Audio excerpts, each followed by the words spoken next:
personas ilustres como ustedes a decirles cómo estamos. Como les dije antes, llevo muchos años estudiando en este campo con mucha frustración, porque cada vez que parecíamos encontrar algo, la investigación siguiente parecía indicarnos lo contrario.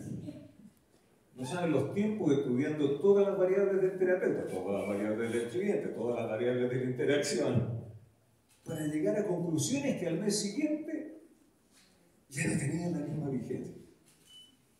Y me empieza a pasar, les estoy hablando de los años 90, que empiezo a tratar de presentar en este tema, y la primera pregunta que le hago a la gente cuando estoy en alguna parte presentando es la psicoterapia efectiva? Levanta su mano si usted piensa que es. Levanta su mano si usted piensa que tal vez. Y levanta su mano si usted piensa que no es efectiva. Les voy a contar una historia. Porque el año 52, un británico, Hans Eysen, fue nominado por su departamento de psicología en Inglaterra para viajar a Estados Unidos a aprender esta nueva intervención que producía resultados mágicos, nunca vistos en el tratamiento de la salud mental, de los problemas y los desórdenes psicológicos. Pero Eysen no era un terapeuta, era un académico experto en metodología de la investigación. Pero sus colegas lo mandaron a él como buen profesor, vino, estudió los sistemas, le parecieron excelentes, empezó a diseñar la estructura del modelo para importarla a Inglaterra. Pero como buen metodólogo, se le ocurrió investigarlo. Todo el mundo decía que funcionaba muy bien, especialmente los psicoanalistas. Entonces Eysen que encuentra dos bases de datos con cientos de pacientes. Los que vinieron y siguieron el proceso después del diagnóstico en psicoterapia y los que vinieron y no siguieron el proceso. En dos centros, en ese tiempo, la privacidad, la confidencialidad, no es como de hoy día. En ese tiempo un investigador tenía acceso a todos los récords, a todos los ¿cómo se llama? Exactamente, a todos los expedientes. Y entonces él, como buen estadístico metodológico, hace un análisis y descubre que ninguno de esos set de datos había una confirmación clara de la efectividad de la psicoterapia. Entonces él escribe un artículo, todavía estando en los Estados Unidos, diciendo que hasta la fecha no había ninguna evidencia clara de la efectividad de la psicoterapia. Piensen ustedes que este era el nuevo mundo, nosotros estábamos todos felices de que esta era la nueva solución para los problemas de salud mental del mundo, y viene este británico y dice, fíjese que aquellos que no recibieron terapia estuvieron un poquito mejor que los que la recibieron. Entonces, ¿se dan cuenta lo que significa eso? No es que la psicoterapia ayudó menos. O sea que en el fondo los datos decían que la psicoterapia no servía de la manera en que por lo menos se estaba aplicando y estudiando hasta ese momento. Y lo peor es esto. Ustedes se dan cuenta que en los años 50 Nueva York, Boston estaba lleno de psicoanalistas. Y a este señor se le ocurre decir que, y de todas las terapias que tuvimos, la que más daño hacía era la psicoterapia psicoanalista. Publicaron el artículo y se produjo la respuesta más agresiva que yo he estudiado en la historia de la psicología en los Estados Unidos. Artículo tras artículo desacreditando a Eysen, cuestionándolo, que a qué había venido, cómo se le ocurría decir esto, bla, bla, bla. Al punto que Eysen se volvió. Y nunca más pisó los Estados Unidos hasta un momento en los años 93 por ahí, que la APA decidió hacerle un homenaje de desagravio. Porque ¿qué es lo que hizo Einstein? Einstein trajo a primera plana una cosa que es muy importante. Si usted quiere decir que algo funciona, tiene que tener alguna manera de demostrarlo. Todo lo que nosotros decíamos, que es excelente, que funciona, que lo pasamos bien, que la gente se mejora, que esto... Sí, todos podemos decir eso. Yo les voy a decir una cosa, yo les puedo contar de curas milagrosas que he hecho. Me gustaría poder explicarla. Porque si pudiéramos postular al premio Nobel, no le quedamos mandar duda. Pacientes que habían sido tratados de 3, 4, 5 terapeutas distintos, sin resultados, vienen a trabajar conmigo en 5 sesiones, cambian. Pero ustedes saben lo difícil que es probar. ¿Qué fue lo que ayudó al cambio? Entonces, Einstein nos lanzó en un tobogán en el cual hasta los años 70, fíjate, más de 20 años, no empezamos a recapacitar y realmente estudiar nuestros resultados. En vez de seguir peleando con Einstein, esto se transformó en ¿es la psicoterapia efectiva o no lo es? Lamentablemente, cuando le pregunto a mis colegas como usted y a nuestros estudiantes, ¿es la psicoterapia efectiva? Levante la mano. Si yo tengo que evaluar por latencia de respuesta la cantidad de seguridad invertida en esa respuesta, tengo que decir que la mayoría de nosotros dudamos. Y la respuesta más típica es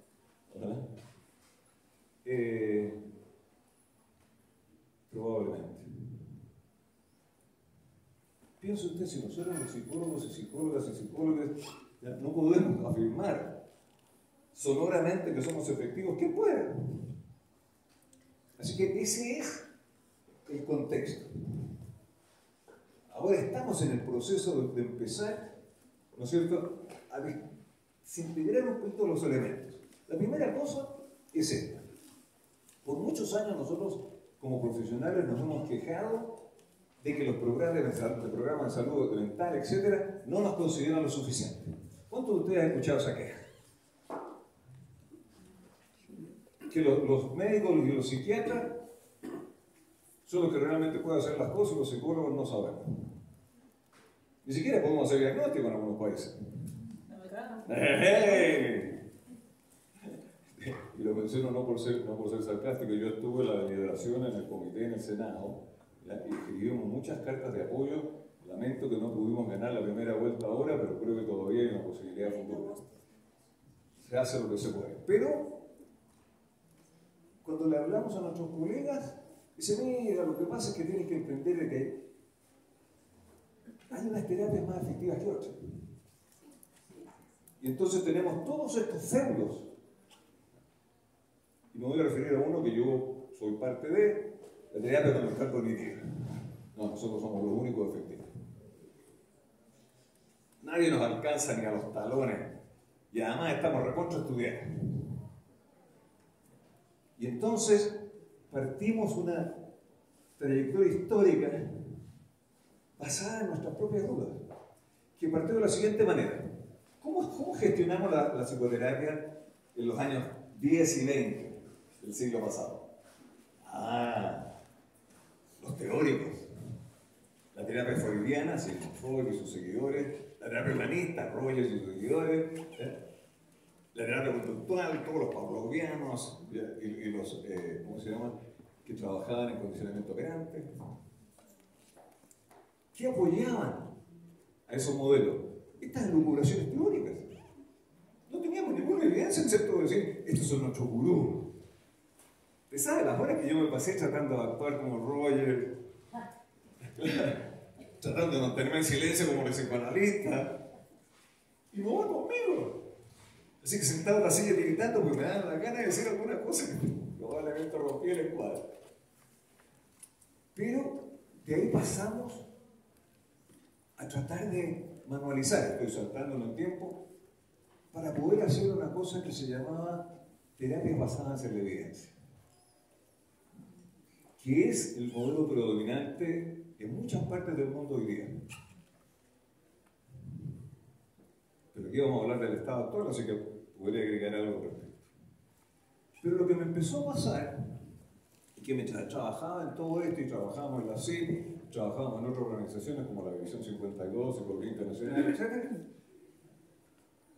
nos topamos con el COVID. ¿Por qué ese hito es tan importante? Porque resulta que la Organización Mundial de la Salud iba para suicidio. Si ustedes miran cuál iba a ser el tema del 2020, la prevención del suicidio. ¿Por qué? Es epidémico. A través de todo el mundo hemos desarrollado programas de prevención y tratamiento para combatir el suicidio, y ustedes ven el aumento de la tasa continúa a una velocidad vertiginosa.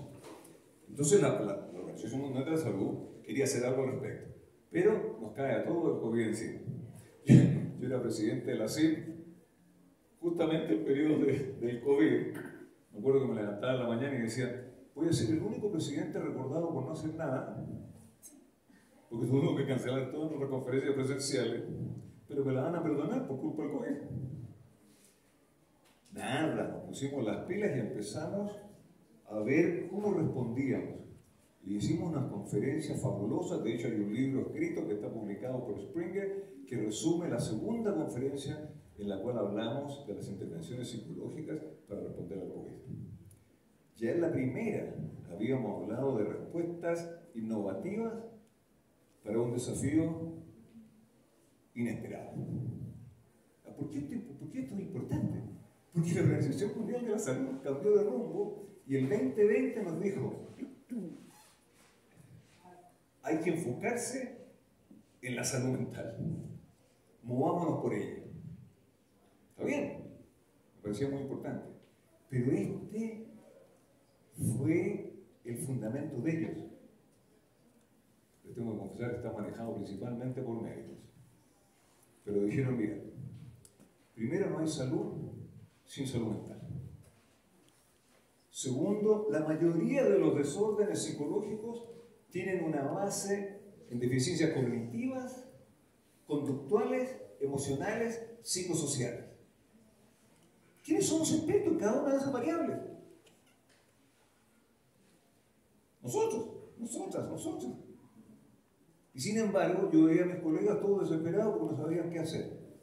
Por eso esas conferencias, para traer al frente a aquellos que estaban sabiendo hacer, en un momento en que no había vacunas, no había nada. Todas las cosas que se hicieron inicialmente en el COVID son conductuales y emocionales y sociales, manejadas por muchos de nosotros, por supuesto. Pero la segunda parte que dijeron es, y tenemos muy buenas intervenciones de prevención y de tratamiento. Lamentablemente, los gobiernos invierten muy poco. Para que ustedes sepan, no hay ningún gobierno en el mundo que invierta más del 2% de su fondo de salud, que ya es pequeño, en salud mental. Eso significa que nosotros no hemos sido prioridad para ellos. Y aquí la OMS nos da una oportunidad de decir, cuente con nosotros. Las 3 celebraciones siguientes, que estoy hablando del Día Mundial de la Salud Mental, fueron desarrolladas para trabajar en salud mental. Y fueron desarrolladas intensamente porque pasaba lo siguiente: no solamente se invierte pocos fondos, sino que además de eso, en los países menos desarrollados, entre el 60 y el 70% de personas con enfermedades mentales crónicas no reciben tratamiento. Los países desarrollados, entre el 55 y el 60. Eso es una tasa muy grande de gente que no está tratada. Pero la segunda cosa que nos informaban es que aquellos que reciben tratamiento de mala calidad. No solamente hay bajo acceso, sino que lo que hay disponible no es de la mejor calidad. Fíjate. Para mí es un desafío personal. No solamente como presidente de la CIP, no solamente como psicólogo, sino que además como ser humano. Porque ¿cuál es la motivación nuestra? ¿No es cierto? ¿Cuántos minutos? ¿Ninguno? Entonces les voy a dar el resumen. Primero que nada, la psicoterapia es tremendamente efectiva. No una psicoterapia. Hay una variedad de psicoterapias que son muy efectivas para muchos diversos problemas de salud mental. No solamente somos tremendamente efectivos, sino que además tenemos mejor resultado al nivel de 70 al 80% que la mayoría de los tratamientos médicos para los mismos desórdenes mentales o psicológicos, estrés, depresión, ansiedad. Tercero, tenemos mucho menos, comillas, recidivismo. Generamos un cambio que se mantiene. Cuarto, tenemos una cosa que ni siquiera los psiquiatras tienen, que se llama el lenguaje del cambio. Nadie entiende que su entrenamiento le permite sentarse con una persona o dos o un grupo y hablar de una manera que gestiona el cambio. Si esas personas cuando la vienen a ver a nosotros ya han hablado con un montón de gente, con sus parientes, con sus amigos, y llegan aquí con un desconocido. Y de la noche a la mañana empieza a gestarse el cambio. 70-80% de efectividad. No estoy bromeando. Y finalmente, tenemos terapias efectivas para una multitud de desórdenes y en el otro lado tenemos los aspectos centrales de la relación terapéutica. Hemos aprendido que hay evidencia para apoyar acomodaciones y adaptaciones de la terapia, para dibujarla, para armarla alrededor de las necesidades, preferencias y metas del cliente. De la noche a la mañana hablamos un lenguaje que es el lenguaje de ellas, donde ellos se integran y se transforman en los gestores del cambio. ¿Qué viene?